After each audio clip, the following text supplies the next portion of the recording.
Good morning. டிஎன்பிசியில் வந்து Indian polity செக்ஷனில் டிபிஎஸ்பின்னு சொல்லி பார்ட் 4 இருக்கு இல்லையா, ரெண்டு பிரின்சிபல்ஸ் ஆஃப் ஸ்டேட் பாலிசி அப்படி. ஸோ அதில் வந்து ஆர்டிகல்ஸ் 36 to 51 எப்படி ஈஸியாக ரிமெம்பர் பண்ணலாம் அப்படின்னு சொல்லிட்டு ஜஸ்ட் இதில் பார்க்கலாம். ஸோ 36 என்ன சொல்லுதுன்னா டெஃபினேஷன் ஆஃப் ஸ்டேட். 37 என்ன சொல்லுதுனாக்க இட் இஸ் நாட் ஜஸ்டிசேபிள், கோர்ட்டுக்கு நம்ம போய் ரெமெடி வாங்க முடியாதுன்னு சொல்கிறாங்க. 38 என்ன சொல்கிறாங்கன்னா கவர்மெண்ட் நடத்தும் பொழுது அவங்க ஒரு சமூக ஆர்டர், சோஷியல் ஆர்டர் ஃபாலோ பண்ணணும் அப்படின்றாங்க. 38 2 வந்து என்ன சொல்கிறாங்கன்னா இன்இக்வாலிட்டிஸை மினிமைஸ் பண்ணணும் அப்படின்றாங்க. 39 என்ன சொல்றதுனாக்க சோர்ஸ் ஆஃப் லைவ்லிஹுட், வாழ்வாதாரம். நெக்ஸ்ட் ரீசோர்சஸ், இருக்கக்கூடிய இயற்கை வளங்கள் எல்லாருக்கும் போய் சேரணும் அப்படின்றாங்க. வெல்த், நாட்டில் இருக்கிற செல்வங்கள் அனைத்து மக்களுக்கும் சேரணும் அப்படின்றாங்க. நெக்ஸ்ட் ஈக்குவல் வேஜஸ், ஆண்கள் பெண்கள் வந்து சமமாக ஊதியம் வாங்கணும்னு சொல்கிறாங்க. ஹெல்த்துங்கிறது ஒர்க்கிங் அட்மாஸ்பியரில் ஹெல்த் கண்டிஷன் நல்லா இருக்கணுன்றாங்க. குழந்தைகளுடைய வளர்ச்சி நல்லா பார்த்துக்கணும் அப்படின்னு சொல்லி சொல்கிறாங்க. ஸோ LRWEQHC கோட் வேர்ட் வந்து ஞாபகம் வச்சுக்கோங்க. 39 என்ன சொல்றாங்கன்னா government should follow certain principles அப்படின்னு சொல்றாங்க. 39 என்ன சொல்றாங்கன்னா equal justice and free legal eight கொடுக்கணும் அப்படின்றாங்க.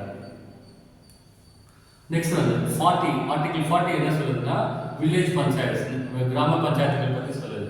41 என்ன சொல்லுதுன்னா ஒர்க், எஜுகேஷன் அண்ட் அசிஸ்டன்ஸ். 42 என்ன சொல்லுது human conditions of work, work பண்ணுற அட்மாஸ்பியரில் வந்து மனிதனை இருக்கக்கூடிய ஒரு நல்ல கண்டிஷன் இருக்கணும். மெட்டர்னிட்டி ரிலீஃப் பற்றி சொல்லுது. 39 என்ன சொல்லுது, 43 என்ன சொல்லுது காட்டேஜ் இண்டஸ்ட்ரீஸ், குடிசை தொழில்களை பார்த்துக்கணும்னு. 43 என்ன சொல்றாங்கன்னா மேனேஜ்மெண்ட்ல ஒர்க்கர்ஸ் லேபர்ஸும் பார்ட்டிசிபேட் பண்ணணும் அப்படின்றாங்க. 43 வந்து கோஆபரேட்டிவ் சொசைட்டிஸ், கூட்டுறவு சங்கங்கள் பற்றி சொல்லியிருக்கிறாங்க. 44 யூனிஃபார்ம் சிவில் கோட் அப்படின்னு சொல்லி பொது சிவில் சட்டம் சொல்லி பேர் புதுசாக கொண்டு வந்து ட்ரை பண்ணிருக்காங்க. 45 வந்து சைல்ட்ஹுட் கேர் பண்ணணுன்றாங்க.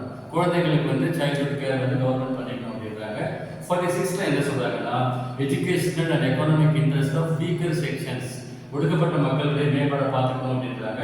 47 பப்ளிக் ஹெல்த், பொது சுகாதாரத்தை பற்றி சொல்லியிருக்காங்க. 48 விவசாயத்தை பற்றி சொல்லியிருக்காங்க. 48 என்ன சொல்றாங்கன்னா என்விரான்மெண்ட், ஃபாரஸ்ட், வைல்ட் லைஃப் இதை பார்த்துக்கணுன்றாங்க. 49 தேசிய சின்னங்கள், மொனிமெண்ட்ஸை பாதுகாக்கணுன்றாங்க. 50 வந்து நீதித்துறை வந்து நிர்வாகத்துறையிலிருந்து பிடிக்கணும், ஜுடிஷரி வந்து எக்ஸிக்யூட்டிவ்லேருந்து பிடிக்கணும்னு சொல்லியிருக்கிறாங்க. 51 என்ன சொல்றாங்கன்னா இன்டர்நேஷனல் பீஸ் அண்ட் செக்யூரிட்டி பாதுகாக்கணும், சர்வதேச அமைதி கண்டிப்பாக பார்க்கணும் அப்படின்னு சொல்லி சொல்றாங்க.